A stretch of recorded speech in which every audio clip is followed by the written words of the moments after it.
Good. All right, we live. All right, so besides Joe, so this ain't her first time here. Everybody, y'all can start introducing yourself. Just warm up a little bit because we got time. I would say we got time. But other than that, like how everybody doing? I'm good. For everybody who don't know me, my name is Kayla. I'm the owner of Alley K's, and it's nice to meet everyone. Nice to meet you. Okay, everybody else say. Phew. I was gonna say. So, what about you, Joseph? Because you've been missing. You missed out on a few I podcasts. know. Sorry. I know. I've been busy, but I'm happy to be back.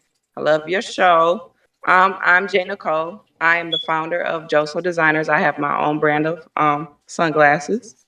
I've been doing that for about 2 years. So yeah. Dope shades, dope business, and I love being an entrepreneur. That's What cool. what's up with you, Nisha? How everything business wise, health wise? How everything good with you? I'm doing well. I'm actually very tired, but if you don't know me, my name is Tonisha or Nisha, and I'm the owner and founder of Tempting Lips Cosmetics LLC, a beauty and beard care brand. That's dope. That's dope. That's So dope. I was Bosses. I was gonna say first question basically everybody, but we could go down the list. Is on y'all end, how would y'all say business is going? Say business is going really great. Business going good on your end? It is. I actually just sent off an order today, and I'm gonna be in. I'm located in North Carolina, but I just sent off 4 wholesale orders, and I'm gonna be in 3 different. My products are gonna be in 3 different stores in Arizona. Oh, hey, we leveling up. That's nice to hear. What about you, Nisha? How business wise, like how everything going on your end? Same is going pretty well. I kind of went viral on TikTok a couple times. That caused one of my products, the masculine wash, which is a basically like a testicle wash for men. That kind of blew up. And I recently just also sent off a wholesale order to a store in New Jersey, and I'm located in Virginia. And the store in New Jersey is a small black owned business that sells like CBD products and hemp based products. So about 80 of my beard care products just went to them last week, and they just got their package, I think, on Tuesday or Wednesday. That's what Dope. Oh that's wow! Congratulations. Congratulations. that's what's Thank up. That's what's up. Y'all out here making some moves. I need to get like y'all. Shit. you. What's up with you, Joseph? What's new? Um, a lot of my milestones for my business. I mean, it's going good, of course. Um, it's just it hasn't really been so much. I'm counting my sales as saying it's been going good. I have been attracting a lot of verified accounts that's been finding my page.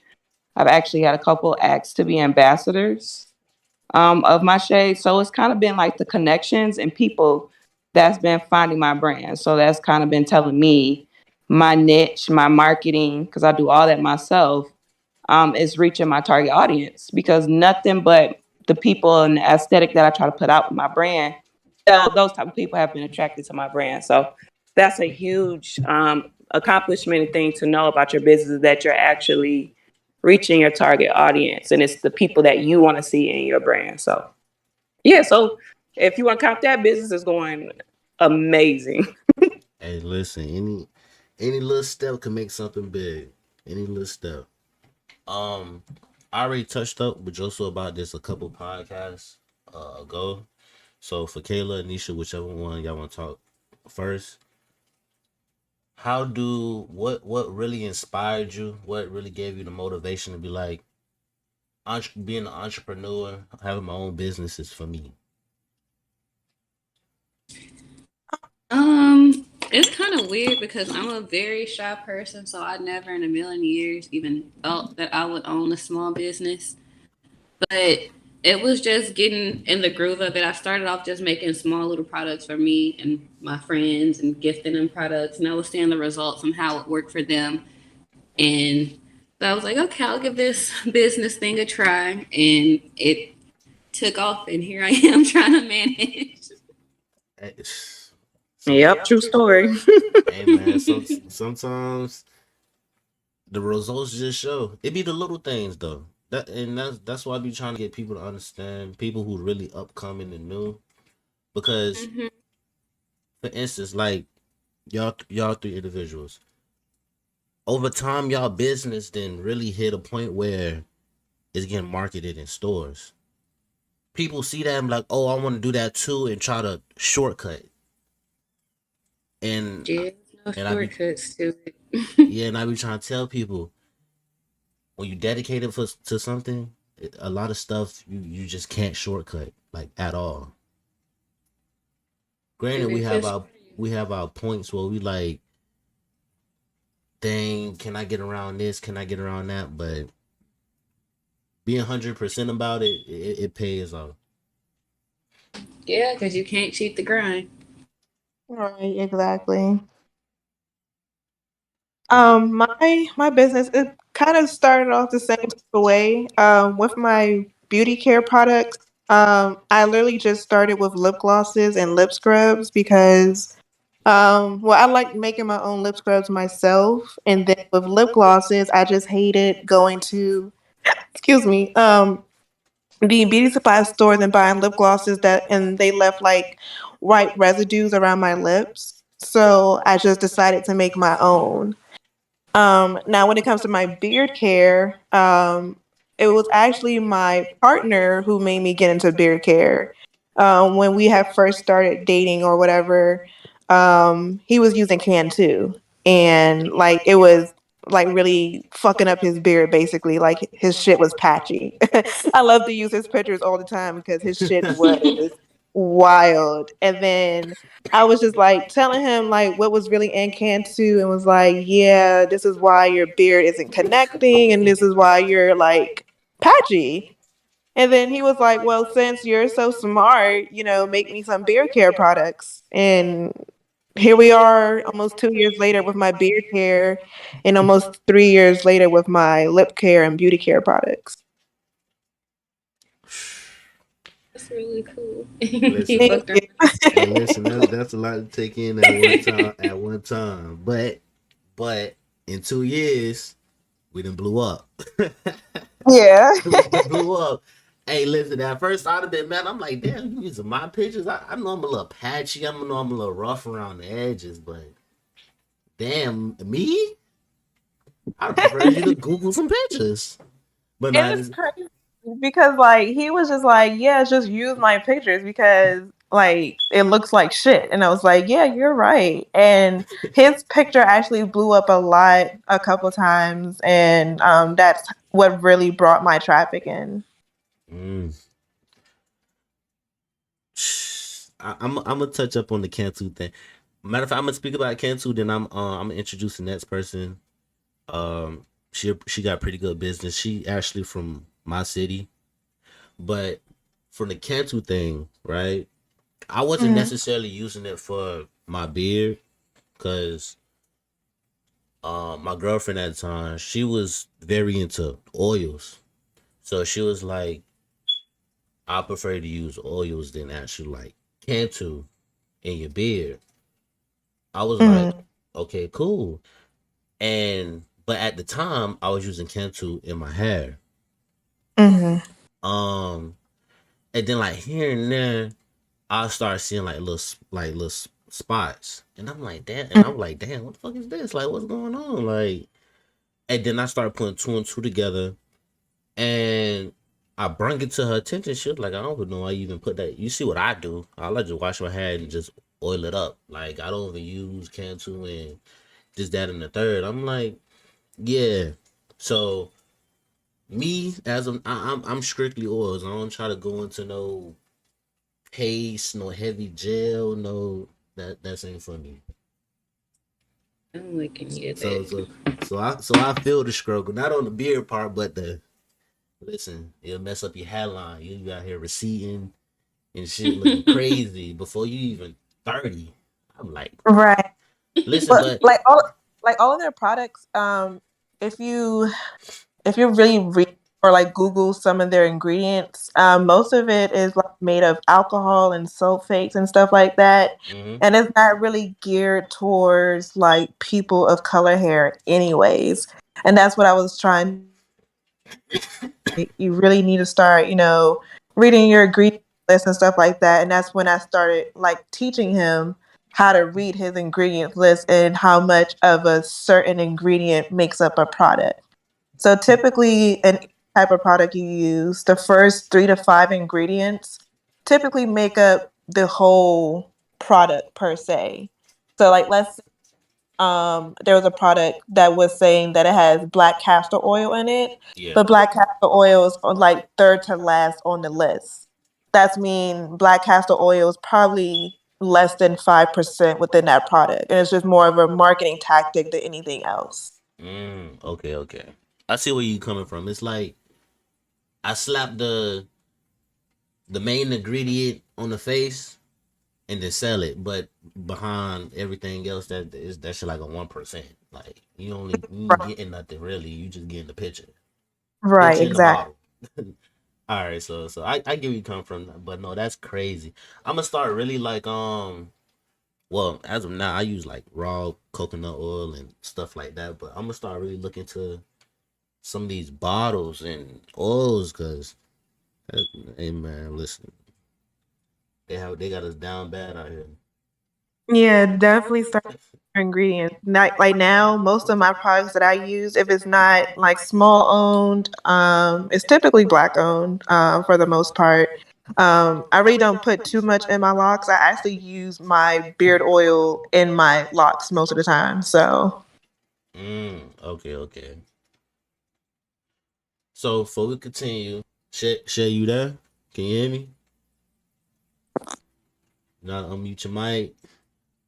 Yeah, some people Okay, don't do that. okay. It You takes here? like You here? 30 seconds to.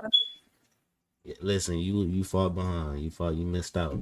But go ahead, introduce yourself, your brand, what really got you started.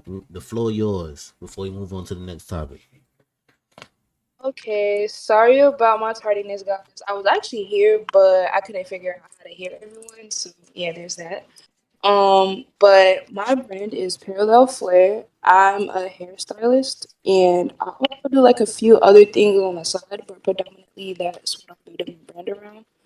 I honestly started out really early. I started out like originally with my grandma. I started braiding her hair when I was like 9 years old, and then from there, I kind of just like elevated from there. Started doing my own hairstyles. I think, if I'm not mistaken, I actually gave myself like my first high school hairstyle, and it was like rope twist. It was like back then when they were like really popular. So I really felt good about that, and that kind of like was what that was like the catalyst to me like starting to actually outsource my talents to other people. Then I started to like retwist dreads, and now I'm kind of like all service. Like I really do everything except the only drawback for me right now is the fact that I am in school and I do work full time. So as far as like time into my business, I have to basically get it in whenever I can, and that's not really the most convenient aspect to be in when you're like a hairstylist. So I'm honestly just trying to come out of that space and grow my business a lot more. That way I can start working full time and start working part time, invest a little more time into me, and just kind of hit the road running. Boy, you got you a story. That's a lifetime story, but we appreciate it. We appreciate it. This for every well, I'm gonna touch up on a little bit what we talked about last podcast. We was talking about I was gonna say you kind of you familiar with him, Joseph, Moon. We was talking about Yeah. um your LLCs, trust funds, um basically like a security blanket for your business. And before everybody start chiming in, I was telling them last podcast, once your business get to I would say to a certain point where you're in a comfortability state, it's best for you to put a trust fund behind your business, because at a certain period, you don't want to keep always paying out of pocket to restock when you low key can, whatever money you make, you could put a certain percentage into your trust fund, let your business sit on that, and let it like a passive have a passive growth. And we was touching up on in the sense of how much do you spend into just your business overall, whether it's supplies, marketing, promotion tactics, new inventions that you just along the way want to start. And I was telling them, never sell yourself short. Granted, we love to hit people with, oh, we got the sales from 15% to 20%, but you really can't get outrageous with it. You touched up on this a few podcasts ago too, Joe. So with the whole discounts and shit. Yeah. We was talking about it again because nowadays it's a lot of people who try to be entrepreneurs, and they don't understand that some of the things they're doing is hindering them at the same time. Granted, you want to bring in a loyal customers. At the end of the day, you always want to have your loyal customers, whether it be 10 people, 5 people, or just that one person you know for sure is in love with your brand, your work, whatever the case may be. But at the same time, you don't want to never sell yourself short at the same time. Because the last thing you That want to, loyalty go both ways. exactly, the last thing you want to do is say you invest $200 just into your business overall. It could be for anything. And you tell the next person you having a sale. Oh yeah, I'm having a sale for 40% off on this because it's been sitting for a minute.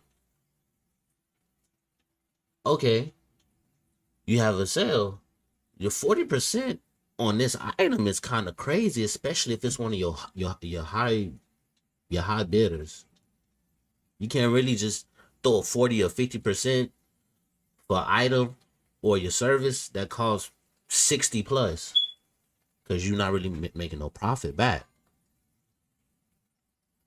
And this is what we was really talking about last podcast, because Moon brought it to my attention that it's a lot of young entrepreneurs who's not only selling themselves short, but they invest in so much at one time and they don't have no service. So you're just basically sitting on product. But I went on my little tangent. I called everybody up. If you feel a need to, whether chime in, add extra information, throw in some free game, the floor is yours. Yeah, no, Basically, like so that like I don't think people should have a lot of sales throughout the year. When it comes to their business, I see a lot of small businesses within like their first year or two having a sale like almost every month, just like how big corporations have sales, like for Memorial Day, Labor Day, stuff like that. Me personally, I don't partake in, for lack of words, Caucasian holiday. So Caucasian I holiday. typically don't do sales during those holidays unless like I do like if you spend a certain amount, you can get like something for free.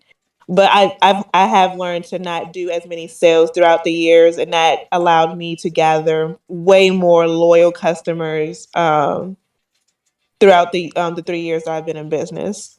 I can agree to that because that was my very problem my first year in business. I felt like I had to keep up with the bigger business and have a sale every week. But then when you do that, people just look forward to you having sales and they don't really want to pay full price for anything. Mm-hmm. I completely agree. Same. You got any free game, Joseph? Basically, what they were saying, I don't do sales either.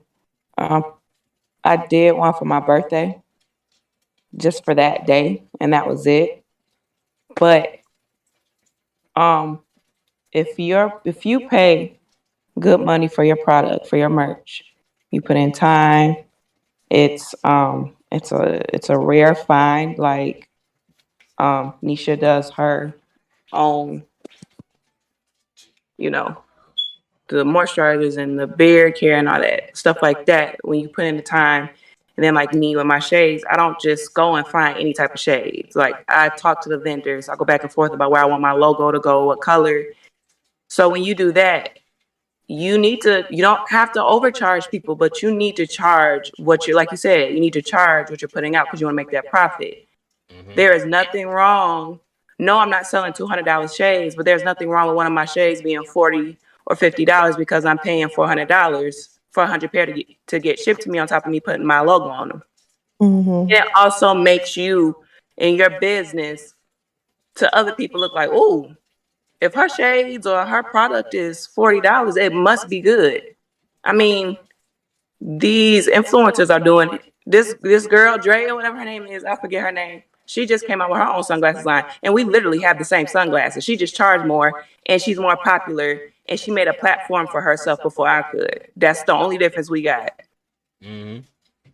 So, and she charges more than I do, but girls can come and find the same shades on my page. I'm only charging like $20 for the shade. She's charging $64, and it's a different logo. It's Joso on the lens instead of whatever her brand name is. That's the only difference. So there's nothing wrong with, with sales and none of that. That's not what we're saying. But what we're saying is sometimes you don't want to come out as desperate. You don't want to tell people like, I just want you to have it. Here, I'll just give it to you free. No, my stuff is worth something. It's a brand just like Nike. They ain't out here doing the extra for sales. They just get it. You just have to know how to market. You got to know how to market. And if you can get that marketing shit down, you're good. You're good. So even if you got to hire a good marketing firm, which I'm in the middle of wanting to do, I can always use a little help, and I get a little tired of doing it all myself. It's a lot. Yeah. It really help you. That's all it is. You can charge whatever you want.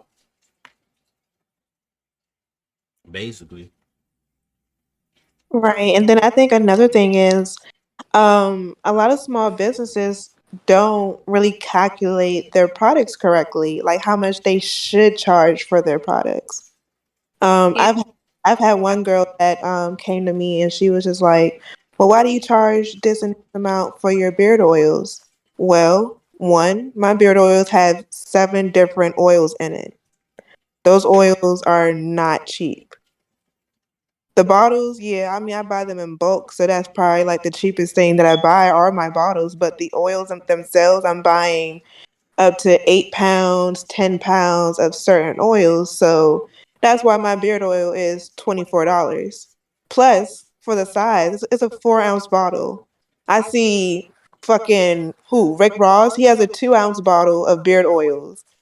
That's damn near the same price as mine. And then Yeah. you're making yours too, correct? So that's your time also. Right, exactly. So I think honestly, $24.99 for my beard oil, I'm still lowballing myself a lot. True. But I know it takes me about maybe no more. If I calculate how many bottles I can make with all the materials I have, it takes me at least $2, $3 to make each bottle. So So like basically if anybody listening that really want to know like the formula, basically what she's saying is you have to add together your total cost and you got to multiply it by your desired profit margin percentage. then Right. add that amount to your cost. Right. That's whatever product or whatever services you offer, that's what you need to do. And Hmm. that's exactly what she's doing.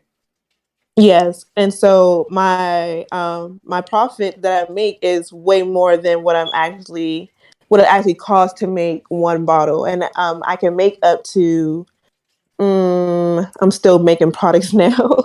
I think just for my beard oil, I've made about 40 bottles so far. So my turnover rate for making my products is going to be way more than what I put out to buy all my materials, and now I can buy my materials almost 3 times than what I brought the original time. The amount of investment that goes into a business, big, small, it doesn't matter. When you invest into your business, and a lot of people don't understand this, and it's kind of crazy. And then there's some people who honestly don't know no better. You always, I was telling Boone this last podcast. You always want to make either 2 times or 1.5 of what your product is, especially if you're selling it in bundles, singles. It doesn't matter, because at the same Mm. time, like Nisha was just talking, bro. I sell this for 29, and I'm still lowball. I'm still lowballing myself. But at the same time, I wanna remain consistent. Mm-hmm. Right. Some people, it's a lot of people who buy honestly good quality stuff, high price the hell out of it, but it's no consistency. And that's where a lot of people just don't know better when it comes to marketing. Yeah. Right. I tell a lot of people, whether it's you doing the simple, you could be doing the simplest thing of selling water. If you're not social, you Mm-hmm. you're not the best water seller. Poppy is over here across the street is. I'm being honest. They don't want to stay down long enough to come up. Exactly. That's another thing what other people issue as well. They not remaining humble through the process. If you're not gonna remain humble through the process, then you kind of just you tricked your own self out of a good position. You was on the right road, the right right path. Everything doesn't happen in a few months, 2 months, a year. Some of these major corporations, it took what, centuries plus to be where Hmm. they at. Amazon is always a good example. He started in what, in his garage Yeah, or he something? start. Yeah, he Yep. literally started in his garage. Mm-hmm. That's a good example. He literally started in his garage. Yeah. Look what he had now. Everybody using Amazon. Yeah. Everybody. Hey, listen, you can even put your stuff on Amazon. They'll sell it for you. Hmm. Granted, you may get you may not get your percentage that you want, but in the meantime, learn how to market. Learn how to be sociable with people. Another thing to touch up on with good business. I was in Houston about like a month ago. Yo, I went to this. Yo, these people got nothing but pop up shops selling shit that's way better than I could find at your local store at reasonable prices. Like people, I forgot what part I was in. I was taking pictures. People just coming in with their cars doing pop up shops, right? They had, from where I was standing at in the middle of the parking lot to a store across the street was a line for every car that was there doing a pop up shop. Oh wow. That's Listen, really cool. Joso, you know what's crazy? It was a lady there. She made handmade shades, whether it's from plastic, glass, sterling silk, whatever you can name. She's selling Oh, each one. She's selling each one she 15 can get to her license to be a vendor. exactly. She's selling each one. I promise you, from $15 to $20. She had the longest line What? out. She had the longest line out there. By the time she left, because on that same little script, it's bars and stuff as well. So I was bar hopping. I'm on vacation. By the time I came back, she's still out there hustling. By the time I got Wow. hopped in the by the time I hopped in the car, she hopped in the car and left. I'm like, listen, however much I spent in this bar, I already know Auntie then Cleaned made up. she done ran it up and then went home comfortable. It was a dude out there. He was selling shirts and hats. He was another one of the people who had one of the longest lines out there as well. I bought a few hats from him. He was like, listen, if I don't got what you want right now, I can make it and ship it to you. Every Mm. every hat, I promise you, look 10 out of 10, like some 10 out of 10 quality. They some hustlers for real. I'm like, listen, I'll come back, boy. I'm coming here. Yeah. That I'm should be a coming. regular thing in everybody's city though. That should be like a regular thing that Black community should do, is just like pop-up shops all the time. But I think it might be more because we're getting back towards us owning things Mhm.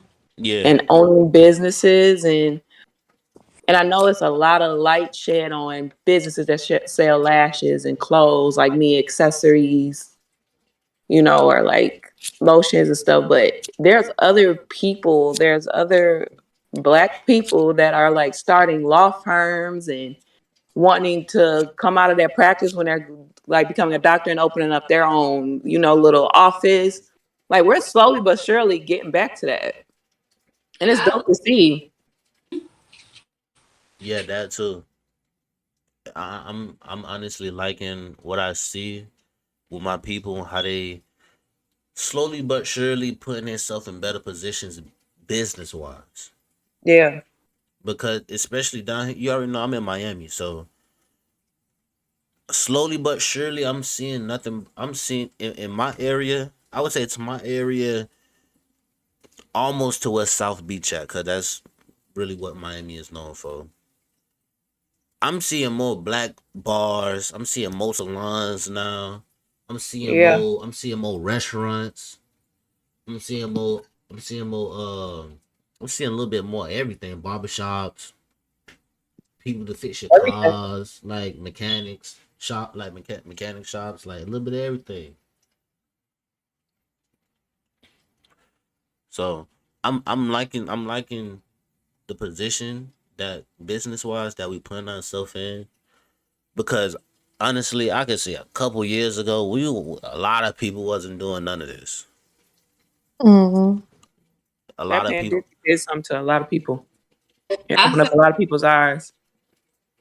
yeah, I feel like COVID did play a huge part in yeah. pushing people what they wanted.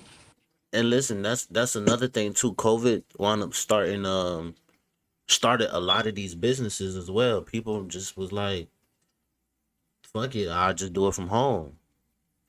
Yep, definitely started mine. I was a phlebotomist. Because granted, uh, I would say I'll give a random number. Say like 5,000 ish people was like, forget it. I'm gonna start a small business through this COVID situation. It's only about like 1,000 of y'all left that remain consistent through the process. I'm gonna be honest with you. Yeah, a lot And of people us list. I was just gonna say that. I feel like the ones who started about 2 or 3 years ago and during the pandemic, when we started it then, our motive was, I can't let my family go through something like this again. How can Mm. I protect myself and my family from this happening to us? Because the company I was working for, like I said in the last podcast, I was in there with my scrubs on. I was 3 masks, a face shield.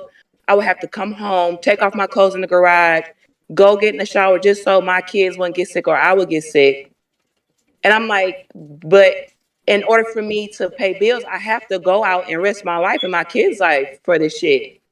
And I got mad. I was like, the person that owns this office where I work as a phlebotomist, he's sitting comfortable with his kids up in his mansion, and he don't have to worry about getting up every morning making money. He can sit comfortably and be safe for him and his family because he thought of a vision and a business way back when, and he moved on it. How can I be mad at him? I can't be mad at him. I got to do something about this. So if that was your motivation, that you never wanted to put yourself in that position again to where everybody else is struggling, but you want to make sure you're not struggling, those are the ones that's still pushing, because that was our motive. That was the vision. That was our motivation. All right, we had, a goal to not want to ever be put in that position again to where you were helpless. If you came after that and you started seeing these other people coming up with these businesses working hard, and your only motive was, oh, this is a new wave, so I'm gonna hop on it, you're gonna crash fast just because you're seeing everybody else do it.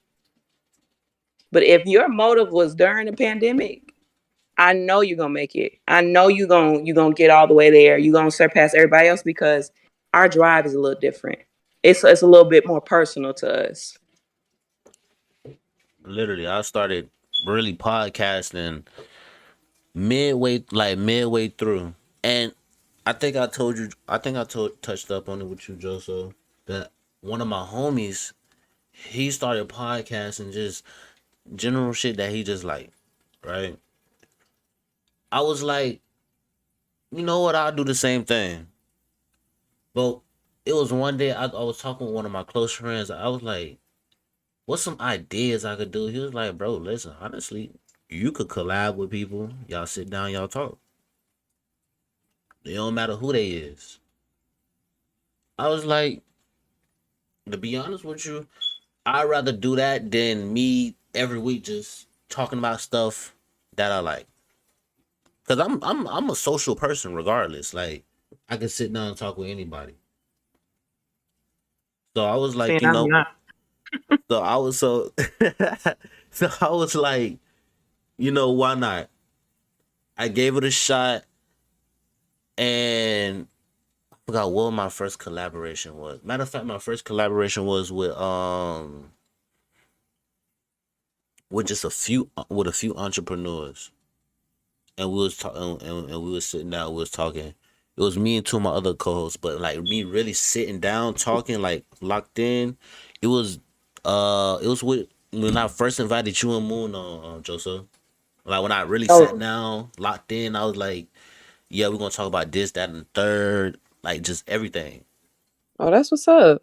So, but the simple fact, I'm honestly proud of myself. The simple fact that I just remain consistent to now.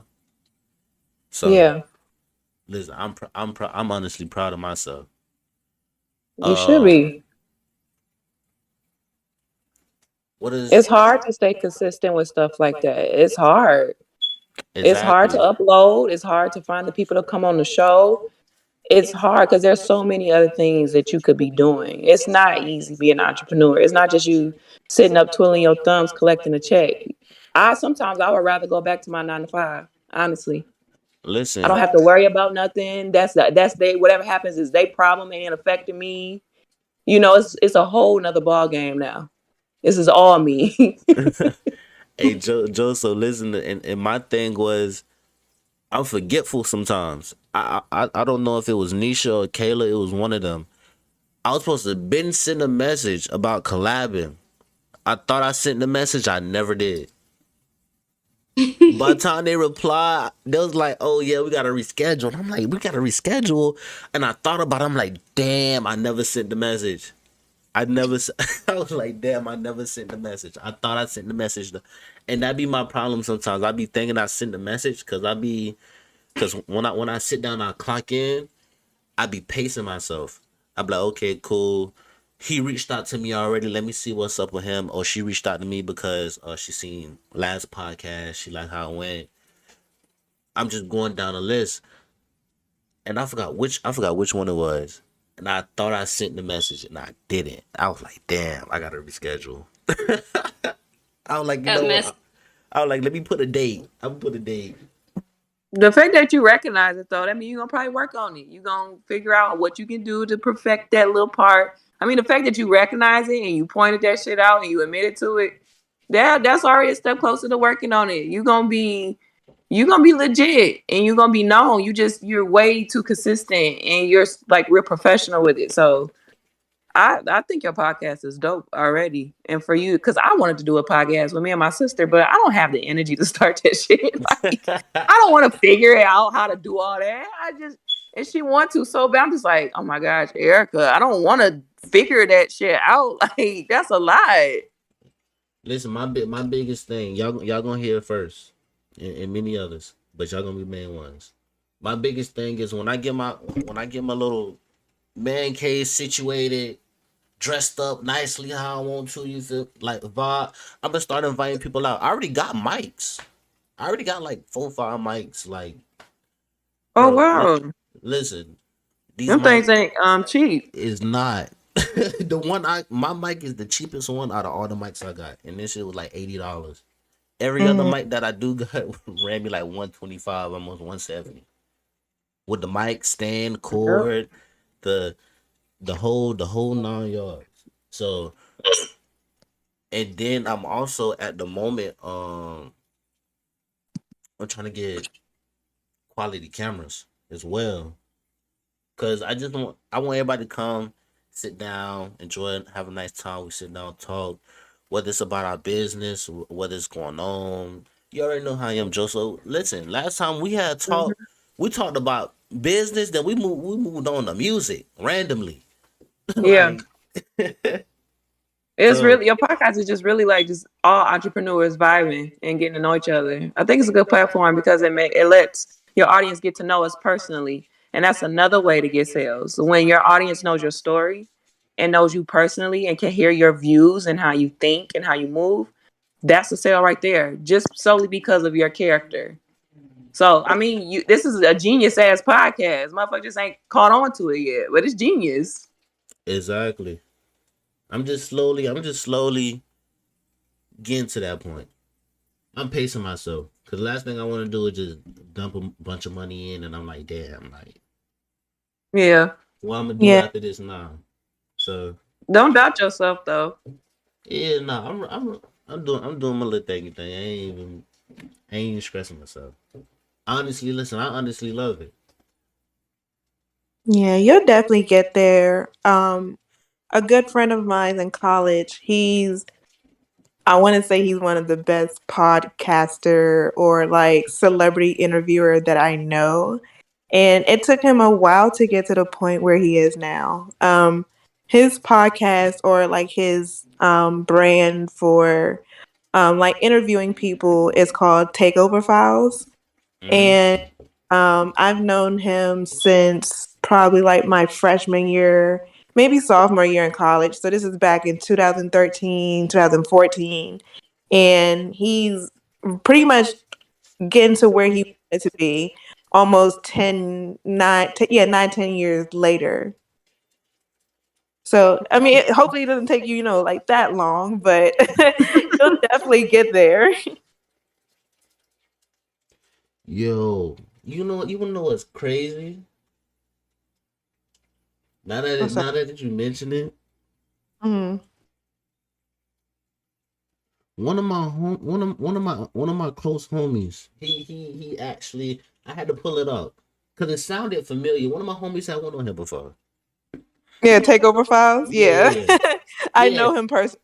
yeah. I'm like, damn, this shit sound familiar. Like, yeah, one of my homies had one on there before, and I actually sat down for that episode. I had sat down, I watched, and I listen. I like bro energy. Yeah. He real fluent with it. Like, you can't find too many podcasters who's very engaging and fluent with their words. Some of them Yeah. get some of them get like, once they get all their topics out the way, they go into robot mode. Like, I'd be like, damn, like, what's going on? Like, because you invited them here, you're supposed to be engaged. I feel like I'm supposed to be more engaging than anybody in the room if I invited you Mhm. here and I'm the host. You know. Mm-hmm. So Yep.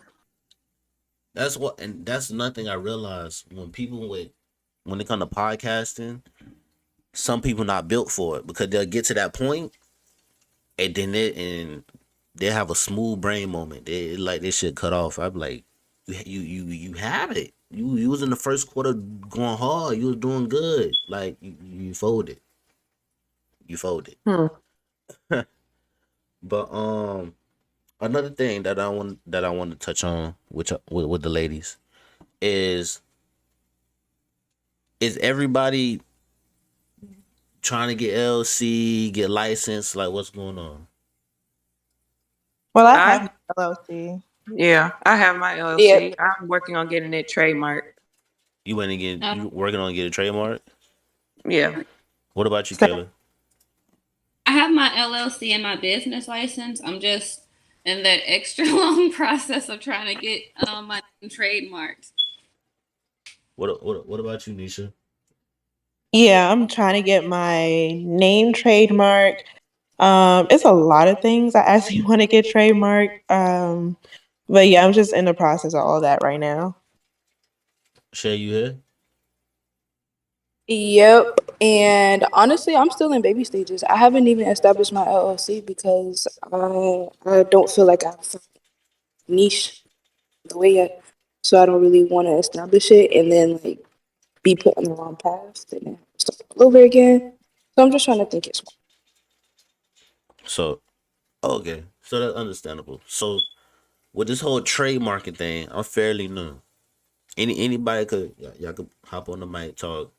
How do y'all go about your with the trademarking? I So believe it depends on your state. The state? Mm-hmm. yeah, and like LLC protects you if anything happens with your brand and another person they want to sue you. Mm-hmm. You're protected. But trademarking is like, for example, a good reason to get trademarked is if I wanted to send my shades off to someone and they decided they wanted to use my name and try to take my brand from me, I could take them to court and I would win. Mm-hmm. There's a lot of Okay. brands and businesses out here sending their stuff off to these celebrities, and these celebrities and these influencers are stealing their name and their brand, and they pissed off and want to go viral on the internet and say, "Hey, can y'all help me?" But legally, if you're not trademarked, they had every right to take your brand, take your name, and get it trademarked, and it's theirs now. There's nothing you can do about it. Mm, When you're trademarked, you can take them to court and win. okay. So if you don't want to get a trademark for nothing else, that's the biggest thing I tell people. That's one of my biggest reasons, and because I just want to be legit all the way around anyway. But that's one of my biggest. That's one of my biggest things that I tell people. Facts. We don't need nobody out here stealing the sauce. We don't need that. Because they do it. I hear stories all the time, and it's horrible. It's horrible that they doing these small black businesses like that. Listen, I know that shit depressing. Man. Matter of fact, I just recently heard, but he won it though. But it was this older dude in town, and he got a restaurant, but he mainly known for like his sauce. He got some. Listen, the old dude got some good ass sauce. I promise you. Y'all ever come down here, I send y'all the location to go get some food. Y'all be like, bro, this shit is good. But um, it was somebody that he knew, I believe, really liked the sauce, but they took the sauce, but they tried to rebrand it, put a whole new label on the motherfucker. Yeah, try to take your brand and try to profit off of it. And the thing was, the older dude, he didn't know, I believe for like a year or two. Like dude was running it up, like, cause the dude come by from him at like a set price, go back, put a whole new label on it, sell it for double, That's crazy. you know? And eventually, somewhere down the line, the older dude, he found out and was like, oh hell, and took him to small claims court and he won. Mm-hmm. Cause the Yep. other dude, honestly, he didn't know that his shit was just trademark, patent, set in stone, like, and you were trying to flip the script. See, at least he won. Yeah, that's the thing. That's why you want to be with good. I was like, damn it, I'm happy you won because whole time you selling it to him like off a favor, basically. And he over here flipping it, making double the money. Saying, yeah, this mom, look at the brand, look at the logo, my sauce. I really want to know how the hell he found out. But hey, listen, shit, news travel. Yeah, Yeah, news, especially if you in the city or your city not that big. News travel. especially stuff like that. Exactly. Um, Another thing I wanted to touch up on y'all. Joe, so I know you didn't go through it last time we talked. So, have anybody had some angry customers lately? Or the daggers or the one of those? Mm-hmm. Cause small or big, you do have your people who just honestly Yeah. just they negative Nancy's at times. She went, but she was very extra and went against my suggestions. And then basically, when the effects was exactly what I assumed what they would be, she was basically like, "Oh yeah, I just did X, Y, and Z." And I'm like, "Okay, well, I'll see you at your next hair appointment because I told you not to get it like that, but you sat up there and you argued with me. So hey, I'll see you when you come again. Love you, sweets." I don't think I've really had any angry customers. Well, I sell on Etsy and I'm about to get off it very, very soon because I'm so over their extra fees at the moment. But Wait, who got extra fees? huh? It's like mostly transaction fees. So Oh, Etsy charges you for like literally every single little transaction that you do, and it's like really pissing me off. And they recently just increased it to like 5% transaction fee. no. So yeah, so they're taking a quite a bit penny out of every one of my listings. But anyway, so Etsy has like this program per se where you're like a star seller, and in order to meet the requirements to be a star seller, you have to have like 5-star reviews. You got to ship your products out on your like said like shipping day, or you got to respond to messages within 24 hours. So I had this one customer. She had left, I think, like a 3-star review. It was literally my lowest review that I've ever received, ever like being in business. But her review, it was contradicting her 3-star rating. So I messaged her and I was just like, "Hey, I noticed that you left a 3-star review. You said you love the fast shipping and that you love the product. Like, why did you give me 3 stars?" And she basically said, "Oh, because the it was a body scrub. It was so my product is called Brown Sugar Brightening Scrub, which is a brown sugar, turmeric, and other ingredients body scrub to help lighten dark areas. Ooh, it's like And, it smell good. it smells just like brown sugar, but because it has like apple cider vinegar in it, and Oh, yeah, it's really to help even out like dark areas. But anyways, and so I was like, what was the problem?" And she was like, "Well, it left like a yellow stain on my surfaces, so like that's why I gave you 3 stars." And I was like, "Well, did you read the description? Because the scrub contains turmeric, and I mean, I know it's somewhat common knowledge that it does sometimes stain surfaces, but I don't add that much for it to actually like really stain a surface for where the stain can't come out." mm. Yeah. Yeah, so like it was just weird. I was like, "You like the product, you're seeing results, but it left it stain, and you're giving me 3 stars. Like that's kind of weird, but you got it." Everything like that leave a stain. I don't know what that was supposed to even mean. I said the same thing, and Art was like, "Common sense ain't that common, so don't argue with the customer." And I was like, "You're right." So now Customer's always right.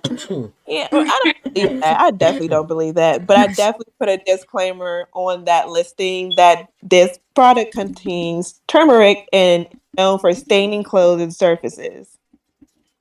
Wow. Yeah, you gotta be real descriptive nowadays. People will find any and everything, man. She was a Yeah. nitpicker. That's what it was. Wow. She was a nitpicker. Yeah, but other than that, I really haven't had any bad experiences with any of my customers. Oh, no, I lied. I had one customer that lied and said they never received their package. And I went to the post office and they actually tracked it to like literally what truck it was on and everything. And I was like, yeah, like you're not getting a refund, buddy. Like you got the products. I've had that happen too. She played me. Somebody did. They signed for the package at the post office. Like, they literally signed for it and had to flash their ID to pick it up, and it shows that, and they still said they didn't get it. Yeah, like I don't understand why people do that. Like, do you not know that is a literal crime and you can like really either have to pay a fine or you can serve like minimum jail time for doing shit like that. Facts. I don't know why I wanted to be an entrepreneur when it comes to like the customer service part. I worked in customer service for years and I hated dealing with people. And now that's literally all I do. And that's exactly what I did before I started my business. I was working in customer service and then I worked in restaurants. And so I'm just knowing how customer service is. And You have to know. You almost need to take a class if you're an entrepreneur. Like, because of the statuses and stuff that I see from these hairdressers and these business owners that have clothing stores or whatever, the way they be cussing their customers out and their clients out, the way they sneak diss them and shade them, and you know that client know who you talking about, like, it screams, I never worked a day in customer service in my life. That's not how you handle that. It's almost like you need customer service. Like, I can't stand them. I hated my customer service job, but I was always the favorite. Everybody always liked me. I knew all my customers personally.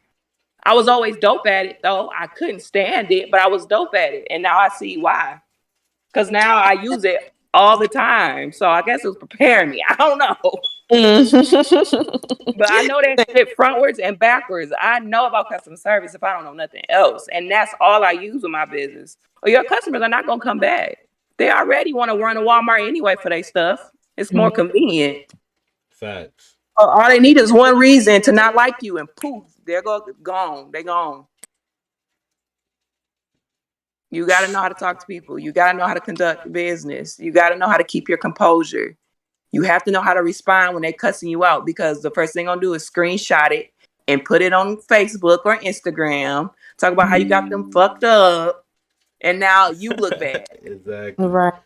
And I think that's what the problem is with a lot of young entrepreneurs. Is like they just feel like they're always entitled to be right. And it's kind of weird.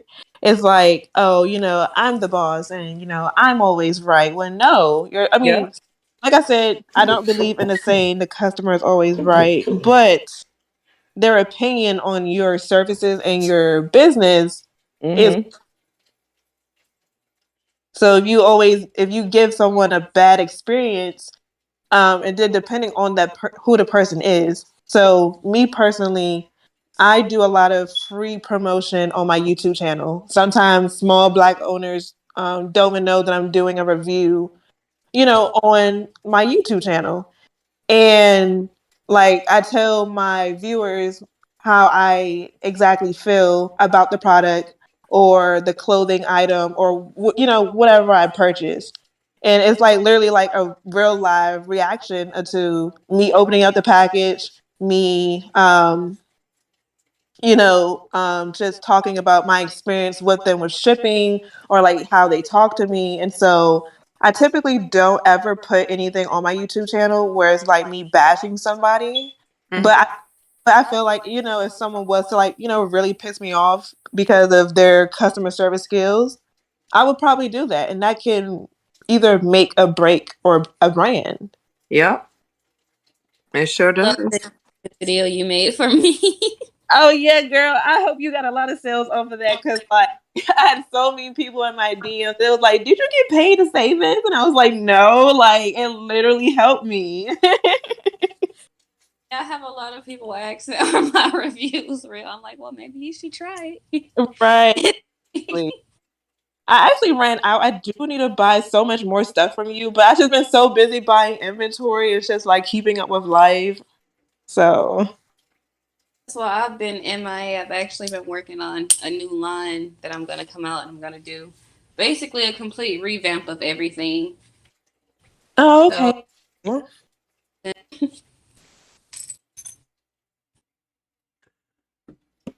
Man, customer service is hard. I'll be Yeah. honest with you.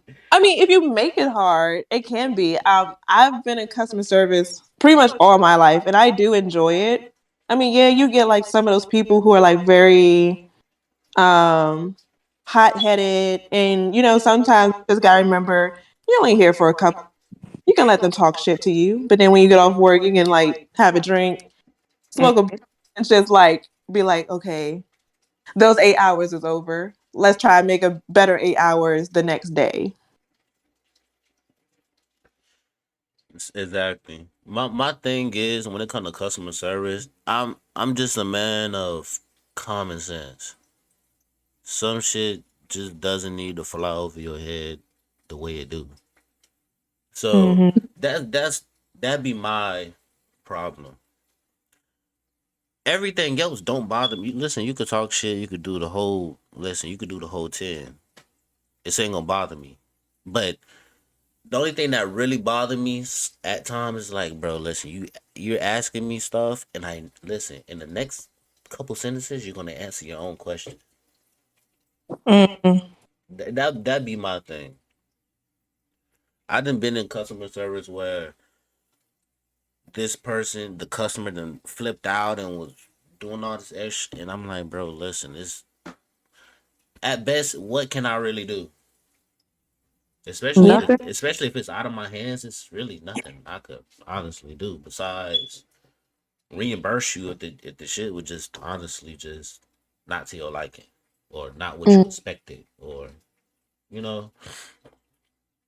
So I could understand the hit and miss with customer service. I can understand the hit and miss with customer service. another thing would be that people really just don't like to read anymore. That They part. want to tell them everything. Listen, I question if people fucking went to school sometimes. I listen.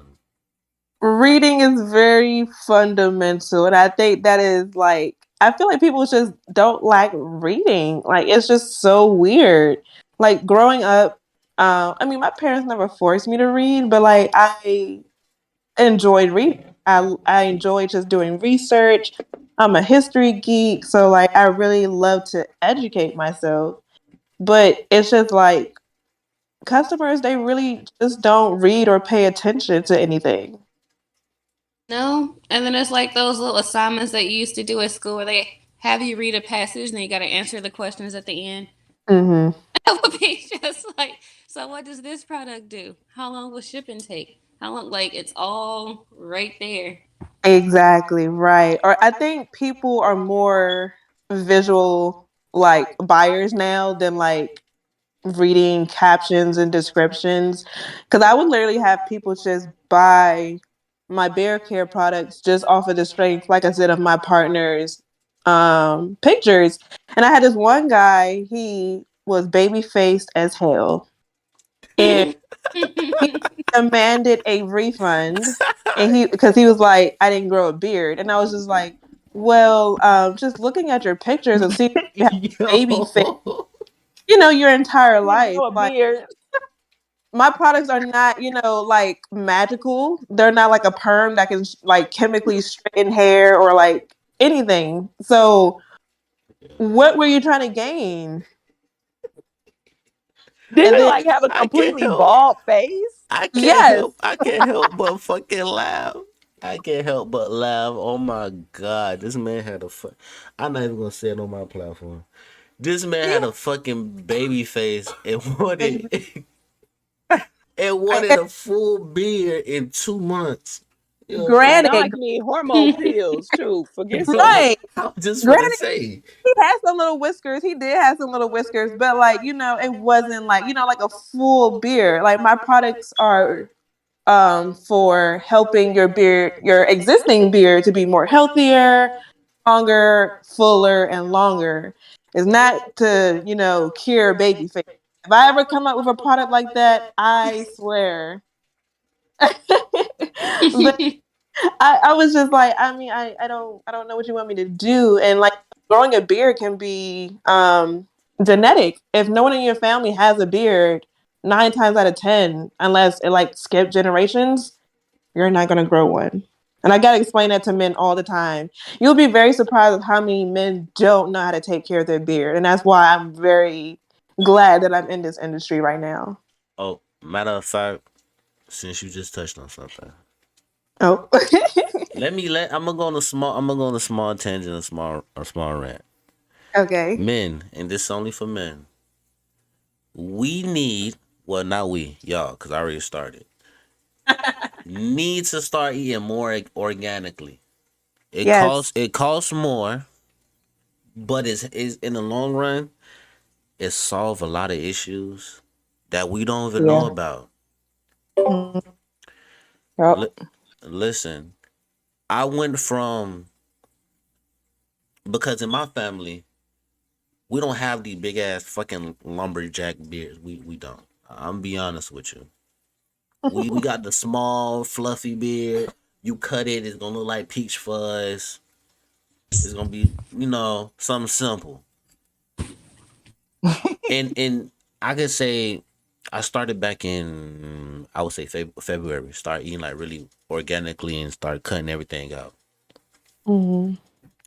From February, because I started have to like really like go and get a haircut every 2 weeks now, because my beard had just grow out so much more. And I also started working out too. So it started really growing out much more fuller. And at first I was like, damn, like I felt like I'm being a hermit. Like my shit growing out super fast. Like what's going on? All I did was just change my diet. But when I started really like looking into it, that's like, yeah, like more, you got a better blood circulation.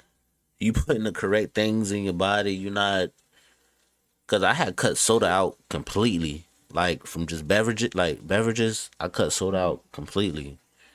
Even some juices, cause that shit just dyes in it. Like it's red with flavor and dye. Like so I'm more on my organic teas, certain waters. If I like this juice, I might drink on it occasionally. I'm not gonna be one of those like, oh yeah, I stopped. Listen, I got my cheat days still. But as men, we need to start taking care of ourselves more. And we need to start first with food. The shit that we eating. Some of the stuff we eating, bro, listen. I'm surprised women love us the way they do. I'm being honestly, and especially for my men out here who was the smokers. Listen, if your woman loves you and you're not into, I would say, you're not really into being hygienic. Oh Listen, my God, that shit can be so nasty. Oh my bro. God. Listen, Oh my God. I I grew up. Listen, I grew up in a household full of women.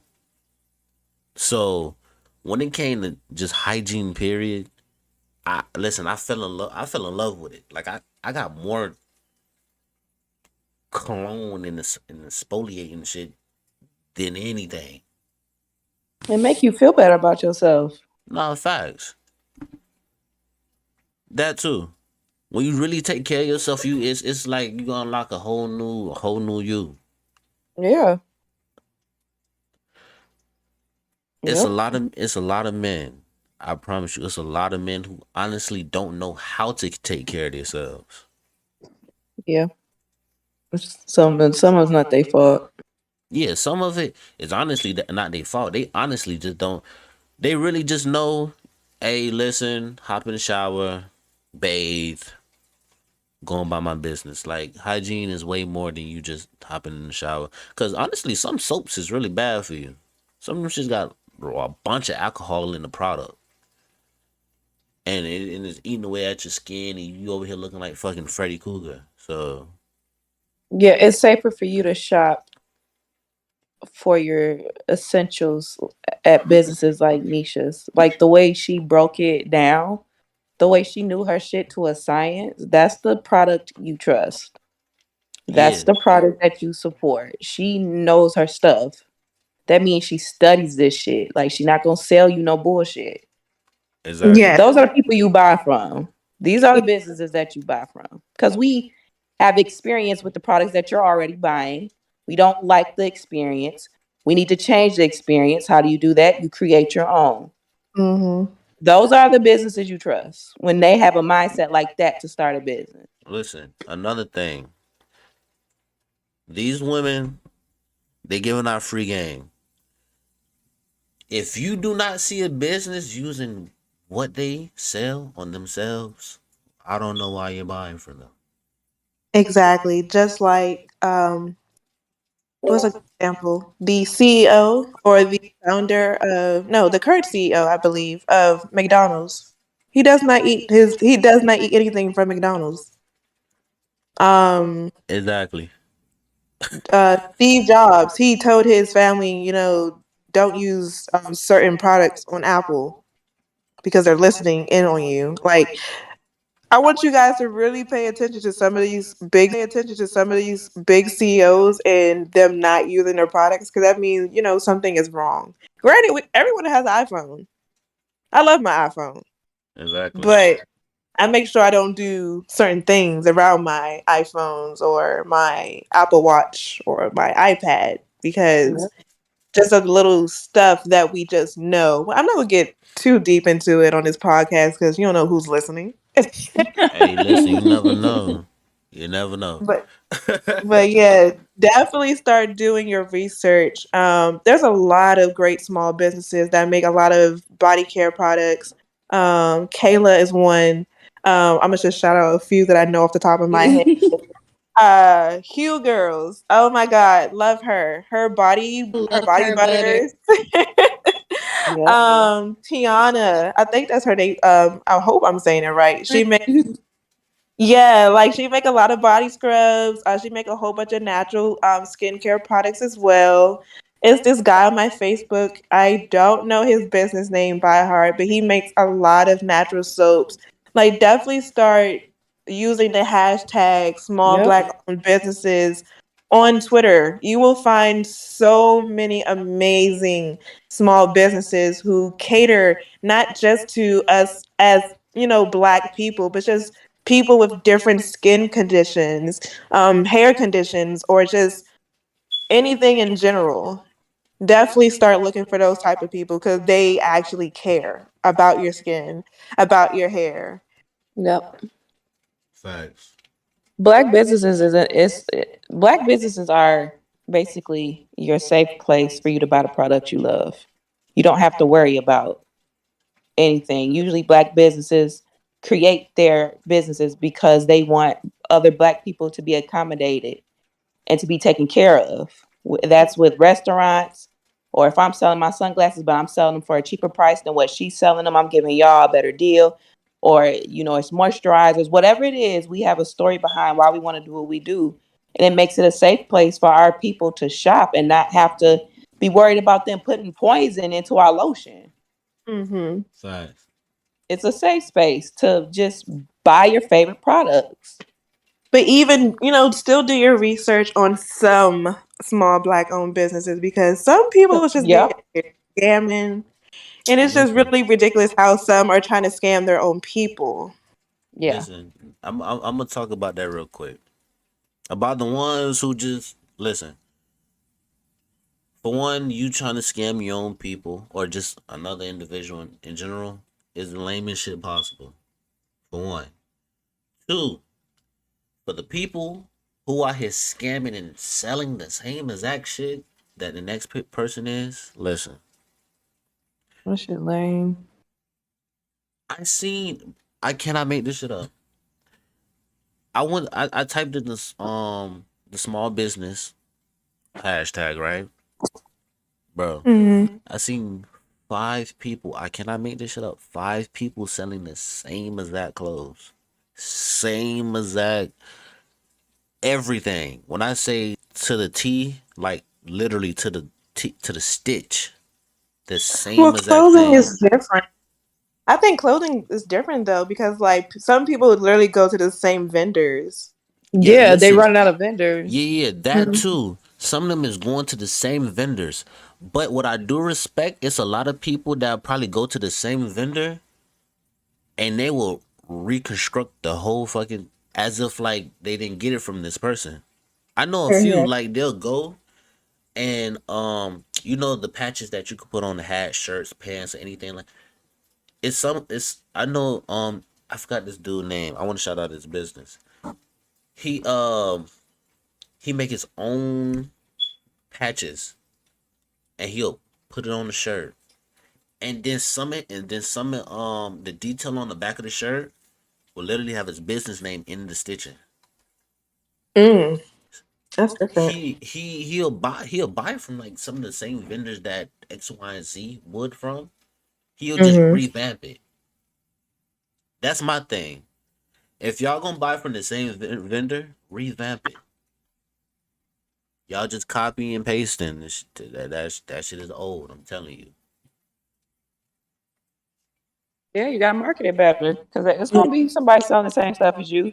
You just gotta know how to market your product because you can have the same candle, but if you put a good background on your candle, light it, have some stuff going around versus that person taking a picture of the candle on their bed, Mm-hmm. they gonna go with you first. Matter Exactly.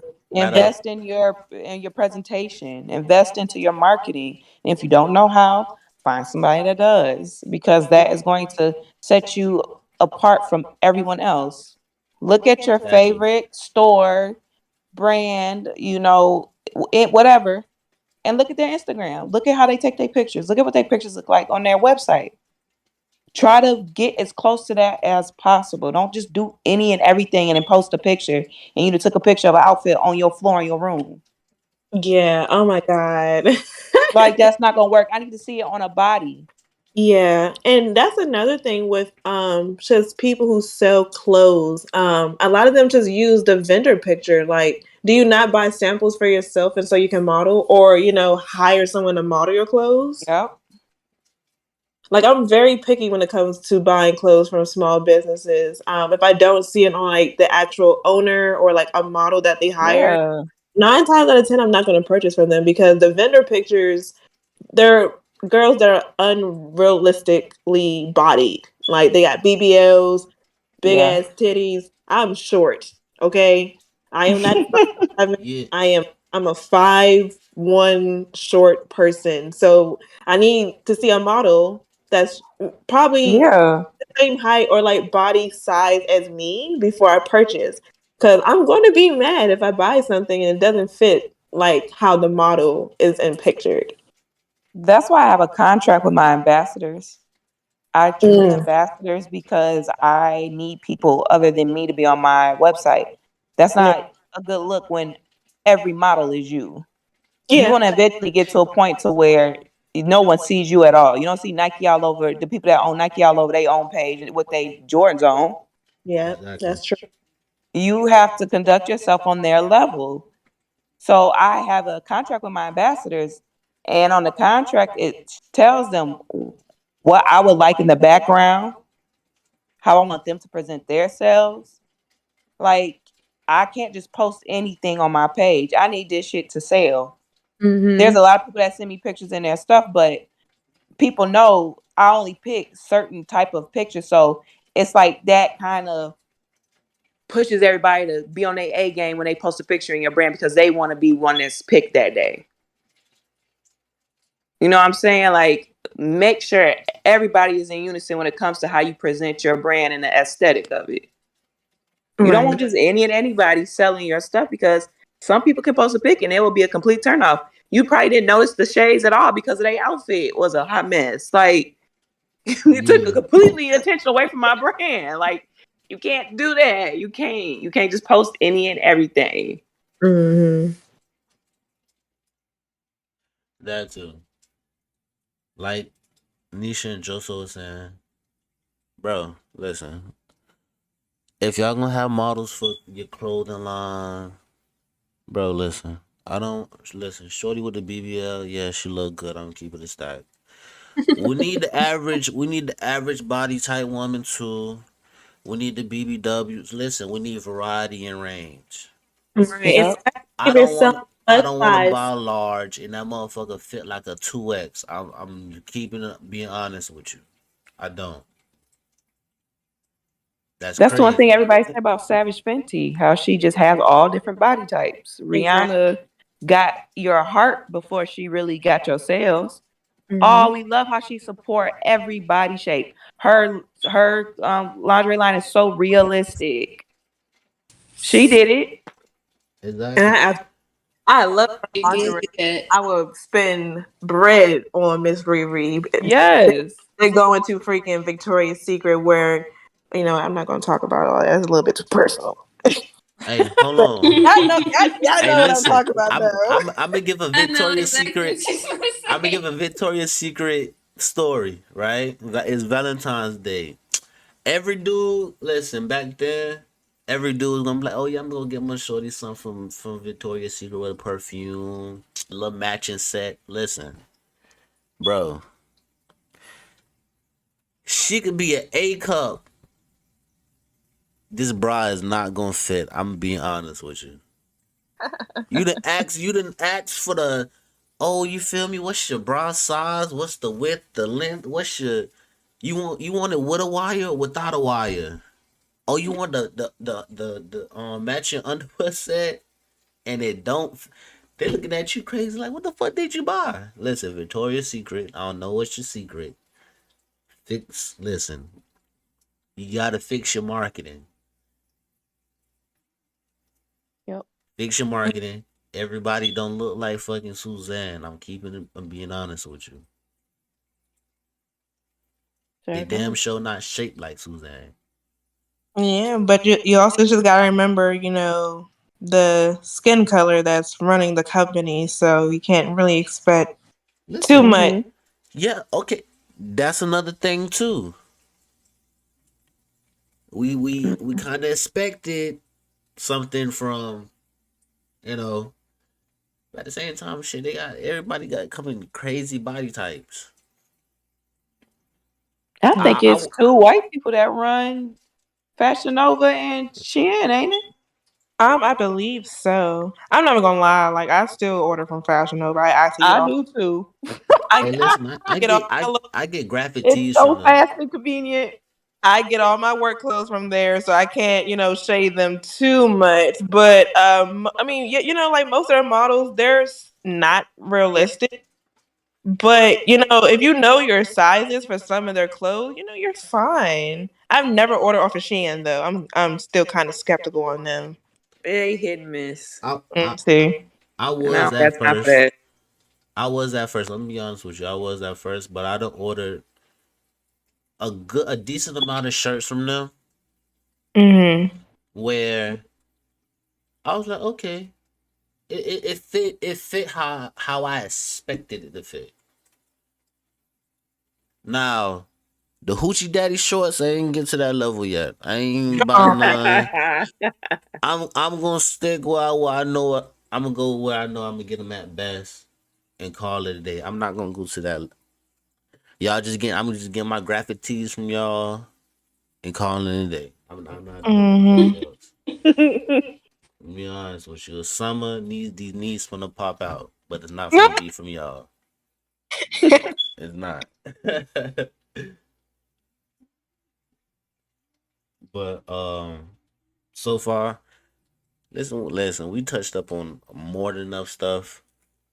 Um, Another thing, ladies, if y'all know anybody who just want to come through, whether they talk, get a feel for things, want to collab on the platform, feel free to let them know. I got the door. I got the door. The front door wide open. Um, Another thing before we hit our time mark. I wish y'all nothing but success for y'all businesses. Y'all know exactly what y'all talking about. Y'all Thank you. gauging everything. Same. Y'all gauging everything to my understanding to the T. At the same time, I know it gets tiring. I know we have our days where we want to be lazy. We were like, damn, do I gotta do this? Damn, I done forgot to ship this out. Oh yeah, I Yep. forgot this order. These people want it. I listen. I understand. Everybody got that day where he's like, let me get a 5 minute break. Pass me a towel or something like. Nigga out here working. I'm sweating. Anxiety We just be building. we all got that day. Um, Take it easy. Don't overwork yourself. When it comes to comfortability, get pace yourself. With these businesses, especially how they're growing over time, because society is going to keep evolving no matter what. Mm-hmm. The thing is, another thing I want to touch on before we even get to the ending, with your business, don't let society shape your business. It's too many Yep. people out here that's trying to cater to society. Is so much that it's taking the originality and the structure away from their business. People trying to fit in Yeah. too much. Yeah. Mm-hmm. Wow. Too many people trying to fit in too much. Whether it's a small business, it's a lot of big corporations out here. I'm pretty sure we don't even know about that's on the downfall because they just moving backwards. Yep. Another thing with y'all foundation, y'all y'all customer service, your good energy, keep it. There's not too many of y'all out here. I'll be honest with you. It's not too many. It's a lot of people that's on the bench trying to copy and paste. Well, And thank you. there's a lot of people at the same time that's not happy for you how you expect them to be. Mm-hmm. Yep. Because I'm be honest with you, when we get into these tax brackets, because we is, it's gonna be a lot of listen. You either gonna be up there by yourself, or you're gonna be one of you and two other folks. You one other person. Tax brackets really bring out the worst in the surroundings with the people that surrounding you. Sometimes it's even before you get to that tax bracket. If you find your purpose before you even make the money, you start falling out with people. I had that season last year. I'm literally at that point where I'm by myself. And it's not people that you would expect. It's somebody that you talk to every single day. It's somebody that you confide in and somebody that's seen you at your worst. Those are the people that you start to fall off with. It's Yeah. almost like you mourn. It's a mourning type of season too. That too. I literally this time last year, I was talking to everybody cool, all my people. This year I don't have none of them no more. Oh, they're all gone. Yeah, I definitely feel that. When I first started out, my childhood best friend, when I have a childhood, like, I mean, you could say childhood, middle school best friend. She helped me promote my business, whoop, whoop, whoop. Um, at that point, I was only selling my lip glosses for probably like $2. Shorty didn't pay me my money, like up front. And I was like, okay, cool, you going through some things. I get that. You're my best friend. I don't gotta like really beg you for $6 or whatever. Nigga, $6? Listen. Let's okay, go ahead. So I'm not gonna start. I'm not gonna do it. Go ahead, finish. so so I gave her products maybe like July. Well, not July. Oh yeah, July, August, the year that I started my business. Christmas came around. I ain't hear from Shorty about, pay me my money, but she's out, buying bottles, buying weed, going to stripper parties and stuff like that. So her and like one other person had like owed me money. And so I sent out a mass text message. I was like, yeah, if you don't, pay me back the money that I need for my products, you'll never be able to, like purchase from me again. Mm-hmm. And Rightfully so. she was like, so you really gonna press me out for $6? Yes. Cause it's not, it's just $6. I can go make that. That's easy. It's Just a principle. You're It's my friend principles. 10 plus years. And you're out here buying bottles and weed and shit like that. And you just moved around paying your best friend $6. To this day, we are not friends. But she see me moving the way that I'm moving. And she's trying to come back into my life. Absolutely not. No. Nah. Yeah, you don't need those kind of people around you. Exactly. I'm pretty much a loner when it comes to my business. It's really me and my partner. And I thank him like almost every day for just giving me the idea of making beer care products, as he would say. He was like, I just threw you an idea. I didn't sit up here and brainstorm with you. You did all the research. You're right, absolutely. But it was your idea and the motivation to make something for you, and that sold. So yes, I am going to thank you every single day that I can, and you're going to shut up and just take the thank you. Like, we wouldn't be where we are if you didn't give me that idea and like tested out products, tested That's out dope. formulas. So yes, thank Aw. little fuckface. I'm gonna call him and thank him again. Hey, shout out to bro. Listen, that's another thing, right? With these, and this for the men. If you're shorty out here grinding, right? It Let her do her thing. Cause for one, what y'all have between each other is security before anything, understanding, communication before anything in this world. You about to open up a can of worms. Hold on, Joseph. If your girl, and listen, it don't matter, right? Say for instance, I make 10K. I'm average. I'm a 10K nigga. My girl in a 22, 25 range, right? Listen, remain humble. Don't be upset. Don't be.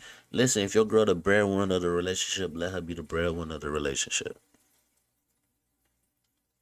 Cause at the same time, she going through trials and tribulations you don't understand business wise. Y'all in two different tax brackets. So throughout that process, you need to be her support before anything. Before her mama. I'm gonna be honest with you. Mom, dad, cousin, best friend, you need to be there before. Listen, 10 toes. If your girl is the breadwinner, or even if she's on the rise to come up, stand behind her, help her. A lot of men have a pride issue when they see a woman being a breadwinner. Do you I think don't that's why entrepreneur women prefer to date other entrepreneur men? Absolutely. listen. Yeah. Exactly why. They Yeah. have Because they either But they got mad at B Simone for saying that. I never understood why people were mad at her for saying that. If that's what she preferred, she said the because she's truth. experienced, some other shit with men who weren't in the same tax bracket, that's completely understandable. Listen, I think who when don't you own business don't know what the real struggle is. Yeah. So look, like they just feel like they sometimes they feel yeah, like she just talking. Yeah, they just feel like she's just talking. But nah, nigga, you don't know what I'm going through. You don't know how much labels cost. You know how much labels cost by themselves? Like, you know, like you don't know exactly what I'm going through. I may have had a bad day with marketing. I may have a bad day of not having the traffic that I wanted to come to my website because you're not doing that. You're just doing your 9 to 5. You don't have that entrepreneurship mindset. So until you get that, don't speak on what I'm doing. Exactly. That's a lot. Exactly. Another thing, right? What y'all said about the whole B Simone thing. Well, this is why I say common sense. When people don't use common sense, it bothers me. When you For see teachers married and all of this shit, right? 9 Mhm. out of 10, they're married to another teacher, a doctor, a lawyer, somebody in the same tax bracket as Mhm. them. This is Or higher. or Oh, higher. This is quite obvious, right? Yeah. Some teachers out here literally married to lawyers, defense attorneys, people who work in the courthouses, whether it be male nurses, doctors. If it's not a doctor, they their husband probably have their own business that's mhm. within the same tax bracket of theirs, a little bit under or above. So Yeah. I understand the whole point of, yeah, most it's a lot of people who will date somebody who's doing the same thing as them or is related to the same thing as them. Especially if she's an entrepreneur, I'm an entrepreneur. It happens. Yep.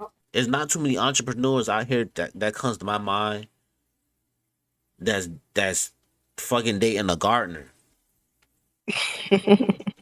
Most garden listen, I'll be honest with you. Most gardeners, I mean, I know plenty gardeners, and I will legit tell you, every single one of their wives is either a housewife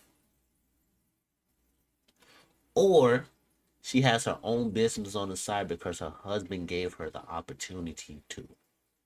Mhm. I never heard of no other. I never heard of no gardener or lawn care service dude who have his own business and his wife is fucking the president of Costa Rica.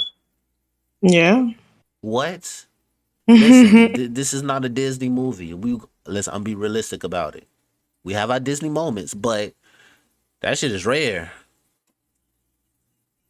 The father of my kids has his own lawn care business. Huh? And I said the father of my kids has his own lawn care business. Yeah. And it's almost the same as he would think he was a drug dealer. He get more plays in the summertime than I have ever seen in my life. His phone, he needs to get a work phone. His phone don't stop ringing.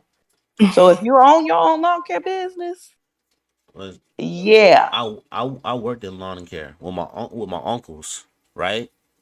there's a lot of money in that. From summer Ooh, to fall, there's so much money in it. yo, especially in Florida. Let spring come around the corner. Yeah, Everybody want their tree cut down. Why? Why? that's a good business to start. I thought you want the sun to block out this. What? Ain't you And know it's it's like young black boys learn young to mow the lawn. Like y'all get taught that at a young age. young Mhm. age. Listen, the first I'm be honest with you, right? It's a lot of young men out here who honestly don't know how to do this. It's a lot of young men, 40% ish, cause I'm 25. Any dude that's around early 20s, I would say the 27, either know how to work on the car, work on the house, Well, that's a good, yeah, that's a good thing to have know how to too. work in the yard, and if they don't know how to work in the yard, they know how to cook.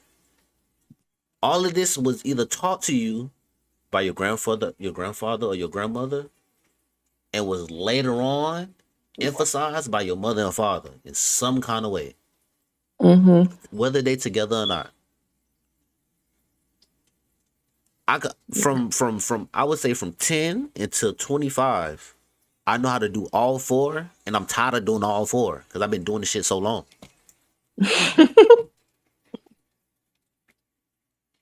But at the same time, I'm so hands on that I hate sitting down sometimes. Mm-hmm. So the people who Yeah, you gotta learn how to balance that because that'll drive you crazy. it do, and the people who don't understand this is the people who never had the experience. Yeah.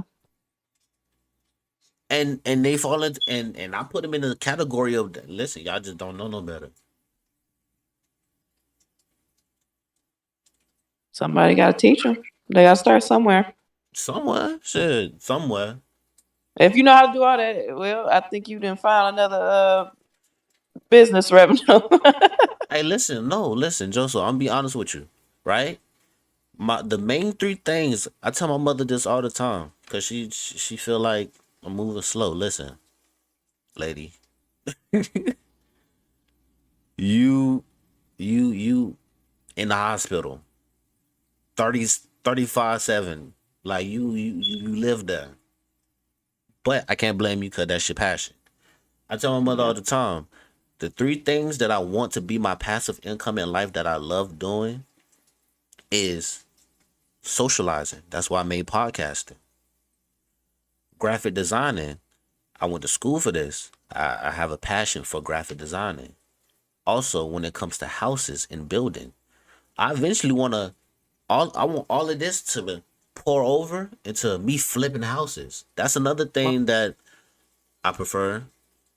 Y'all, I prefer that y'all look into flipping houses. I've tried, but then I always just be like, I don't feel like learning this. But I really should, because I'd be interested in it. But I get to watching them YouTube channels and shit. I'm like, I can't keep up. It's listen, it's costly, but the drawback and the payback from it is so good. And then that also, and guess what? That also help you learn how to market. Yeah. Yeah. Because the last thing school ever taught us was how to fuck. Listen, we was in school. I'm pretty sure they didn't even teach us how to market. They barely taught some of us sex ed. I'm gonna be honest with you. I was very lucky to go to a high school where they taught business classes. Oh, Oh, wow. listen, you was the And fortunate that's what's up. one. Yeah, I have my bachelor's degree in entrepreneurship management. That's dope. That's dope. Most high schools, I would say, in our nation Hmm. have it, and people don't know about it or don't have it at all. That's facts. I feel Yeah. like that should be one of the main things they should listen, bro. You should learn how to make your own money. Basic finance, or just like basic things about credit. That too. Yeah. We for damn sure don't know about no credit. Yeah, Listen. listen, I ain't know nothing until I got Oh, we found out the hard way. until I got to college and I looked into my credit. I'm like, oh shit, well I got pretty decent credit. Found out the hard way. Then your parents be mad at you when you come to them like, what do you mean when my credit score at 320? Oh my God. And then they want to tell you what you should have did and why you should have took that credit card and why you need to pay your Exactly. phone bill on time. Now you want to give me that talk. Now Like, you need to talk. you can't be mad. I had no clue. Now my credit fucked up. At the age of 17. Like, that sucks. That's 18 credit score of 190. You like, what the fuck going on? You like, damn, I don't know what I did. AT&T calling me though. That's a true story. Piece of advice. That's seriously when I started fucking up my credit when I was 17. I am just now getting to a 652 and I'm 33 years old. You do math. Listen. You do math. Because I also didn't know if you pay off a whole like credit card instead of paying on it, that dropped my credit score 90 points. When I Yeah. thought I was doing something good, by paying everything off instead of just paying on it, I just paid it off to get rid of it. It dropped my credit score tremendously. I did not know that either. So, if to my understanding, if I am correct, if you pay it off during the promotional period, that's how you Uh-huh. drop your credit score. Now, if you let's say the credit card, the promotional period for you to pay it off was 16 months, right? And you Yeah. paid it before the 16 months. That means you had money, so we're gonna drop your credit score. But Mm, if you pay it off, I believe after the promotional period, like the whole amount, it yeah. shouldn't drop your credit score. I think it helps boost it. I just paid off old credit cards that I had on my credit for a minute, and I finally had got the money just to pay them off like 1 year when I got taxes. So that's what I did with my taxes. I just paid off all my debt to raise my credit score, and it dropped it so bad. And That's those credit cards were so old. that's weird. It's not. I don't think it's supposed to work like that. But then It again, shouldn't. it just depends on the company too. I'm like, I got a case. And then Yeah, it a it, lot I'm it ready def- to sue for that and then a lot of because that people was don't know. horrible. A lot of people don't know you can fix your credit by just fixing fucked up information about you. I'm pretty listen, little do you know your name is misspelled somewhere. Your name is connected to your credit. I'm pretty sure you fixing your Yeah. name on some form of paperwork. Listen, Mhm. it helped it. Listen, it boosts your credit point. It boosts your credit. And Credit Karma let you dispute too. Hey, listen, Credit Karma got tired of me disputing shit. I'm like, I don't know what this is. But they helped me raise my credit score tremendously, and Kickoff helped me raise my credit score. I pay like $2 a month.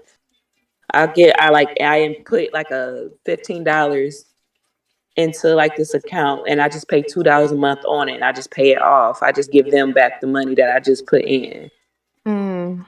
And even one of them is like you do $600 and you do it for the whole year, and then at the end they release that $600 to you, but you pay like $20 a month, $10 a month. That's it, and that alone has raised my credit score 90 points. Ooh, that just got The raised app up. so Okay. That helped a Wow. lot. Oh, so we the final stages. I'm gonna wrap it up. But where's the advice for anybody that's watching? Like I was telling them before I went on my little rant, we started talking about credit and shit. Nisha prime example was telling everybody, listen, sometimes your peoples ain't your peoples. Yep. Sometimes you just gotta, especially with your business. A lot of people get it get a misconception. Love love your business how you love yourself. It shows a reflection. It shows a Oh big yeah, reflection. that's with everything. When you invest into your business, don't invest too much, especially if you have the consistency issue. Buy small bundles at a time, or even if it's ain't bundles at a time, you can buy 10 at a time. Sell Yep. 10 at a time. If you see that you're consistent with 10, sell 10. Next couple months, do 11, do 12. Yep. It's all about consistency, especially when it comes to business. Never sell yourself short. Remain confident in what you're doing. There's a lot of people that lose confidence in their work because they don't see no immediate, you know, feedback, positive Yeah. feedback about it. Listen. If you know you do good work, you feel like you did good work, listen, stand on that. It's fine. Don't beat yourself up about it. These women is prime example of consistency. It wasn't no couple months. It wasn't no 6 months in, a year in. Listen, a lot of this was 2 years plus in the Mhm. making. Like they said earlier, shit, they never would have thought that they was been into entrepreneuring, having their own business years back. But here they are now. We got products in stores. We out here trying to get trademarks. Listen, we trying to build a foundation for ourselves. I Yep. want my message, especially for y'all. Remain humble.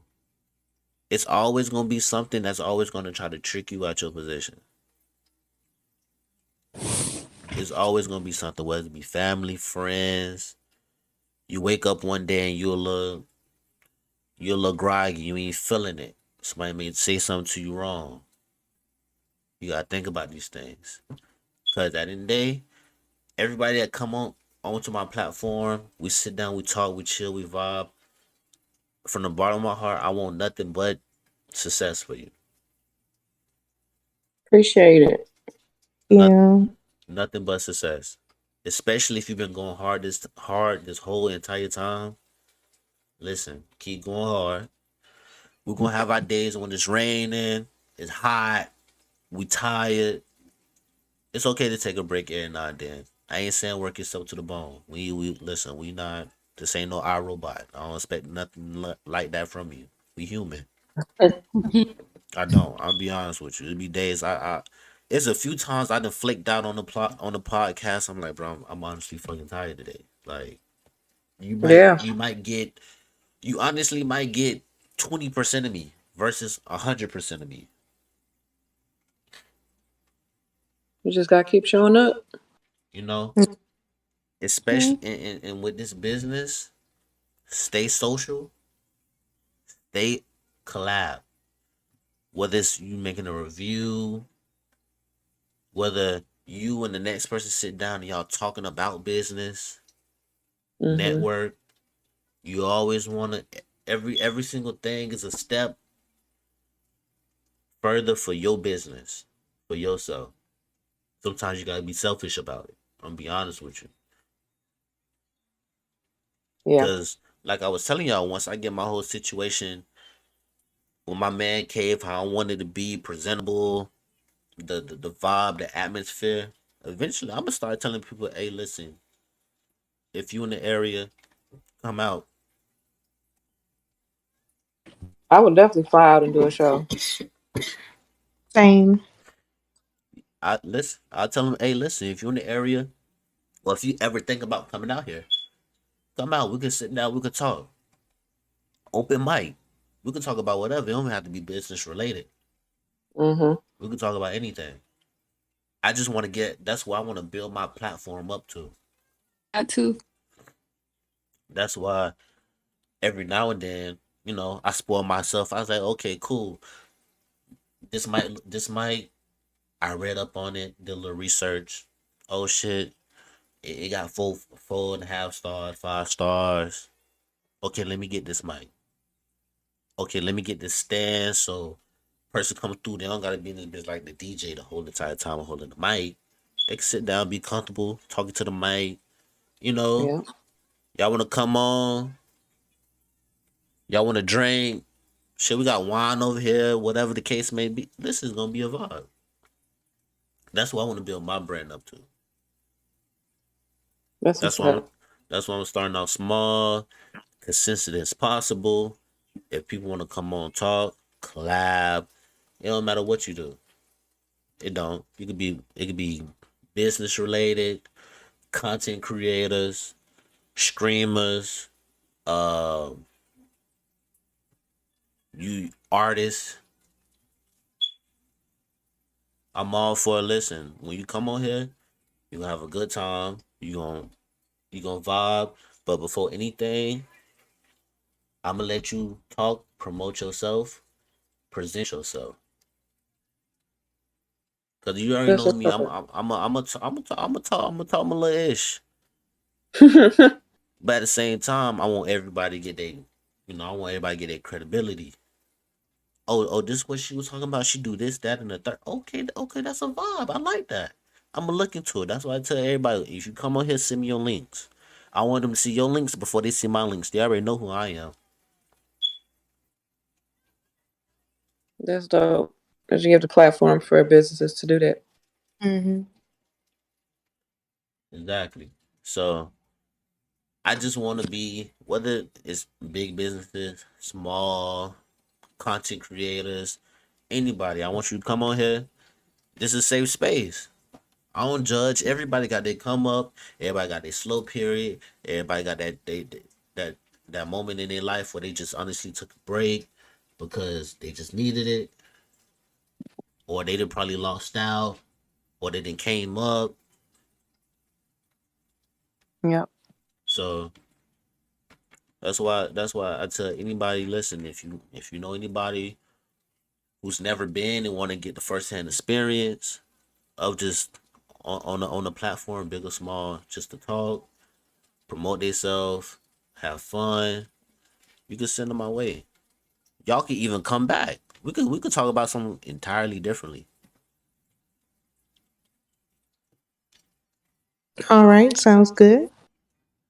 But I honestly appreciate y'all coming out, being on my platform and talking and giving out honestly free game. Cause Thank you for having me. because before anything, I learn something new every time.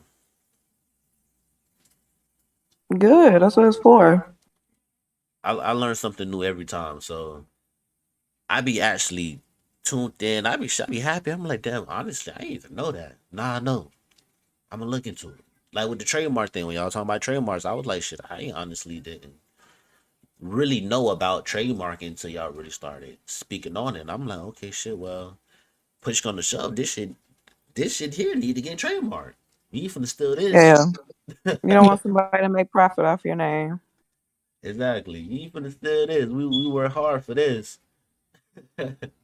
So but it's getting kinda late. I'm gonna let y'all enjoy y'all night, get some rest. If y'all ain't finna go to rest, Joso, Thank get some you. sleep. You work too much. Nisha, you get some sleep. I can hear your voice. You tired. Kayla, you muting occasionally. I don't know what you're doing, but I'm gonna just assume you tired. Having But before anything, I really appreciate y'all, and I'm gonna end the stream right here.